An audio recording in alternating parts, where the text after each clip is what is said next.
Hi guys, welcome back to Escaping Reality. Please ignore this messy hair.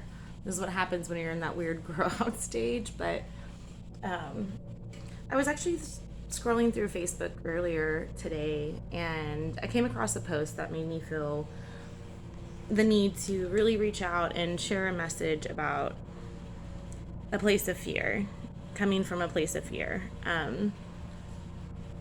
I know we've all been hearing about the shortages. Oh my gosh, I can't even look at myself right now. Okay, it looks crazy.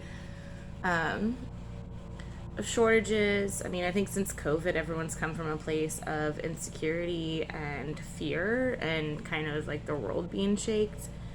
Um, Especially with the news this morning about the school shooting in Texas. Bless those babies. That breaks my heart. And then when I was scrolling Facebook, I came across a post about here in Indiana how we don't have corn growing. If you don't really know, out here in Indiana, we are like the number one producer of soy, I think. Don't quote me on that. In the U.S., we also have a lot of feed corn. I mean, you will just drive for miles and see acres of corn, but it's feed corn for um, mass produced cows, horses, big animals. um, and that we haven't tilled the land yet to plant the corn, which out here is it's pretty late to be doing that. Part of me thinks that it could be the weather. We've had honestly, it's been a really weird late spring and early summer here in Indiana. So I'm not sure if it's the weather. I know I've heard things about farmers getting paid more to not grow crops, which I don't know much about that. But all of those things just made me feel really called to talk about coming from a place of fear. I mean, obviously, we should have a good, healthy respect for things that could happen and for a system that could fall, or for school systems to fail our children. I'm not blaming the school. We should be prepared for things that could happen wrong. And I think we should. Honestly, it's something that me and my hubby and my kiddo, we talk not a lot about. I definitely wouldn't say we're preppers or anything like that, but how this system, we rely too much on it. I just really want to encourage people right now to not come from a place of fear.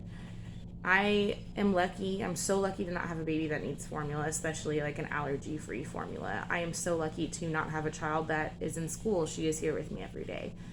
I am so lucky to not have animals that are dependent on corn feed. So maybe I could say this a little bit easier than some people that may be watching this, but I just really encourage you to go back, again, not from a place of fear, but know that the society that we live in is actually really, really new, and the foods that we eat, that we feed our animals, all these things are so new, and there are ways to got a text message.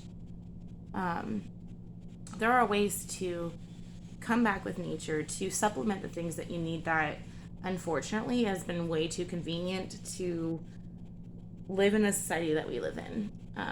And I could see why that causes panic. But I just want you to know that there is so much around us that we're not even utilizing. The universe does provide. I believe that.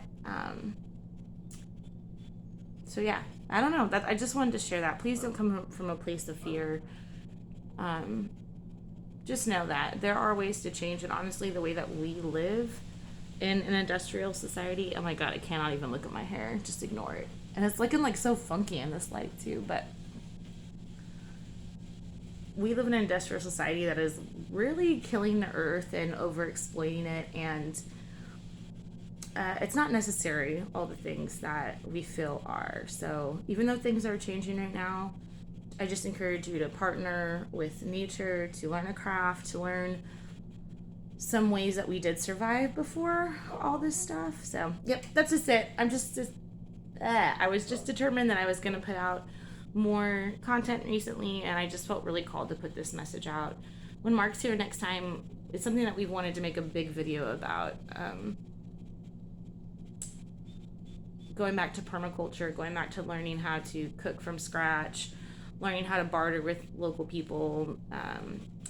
Again, not relying on a grocery store. Like, we're not experiencing shortages where we are personally. I mean, Mark said when he goes, he's usually the one that does the grocery shopping. He said that he's seen, like, not as much meat as is normally there. But again, when we throw away so much meat in the grocery store, so much food in the grocery store, I don't think that it's like, I'm not at a place of fear, and I just would encourage you to not be either. So I hope you guys have a good night. My neighbor finally stopped mowing, so I can go back outside and hang out with my chickens. Have a good night.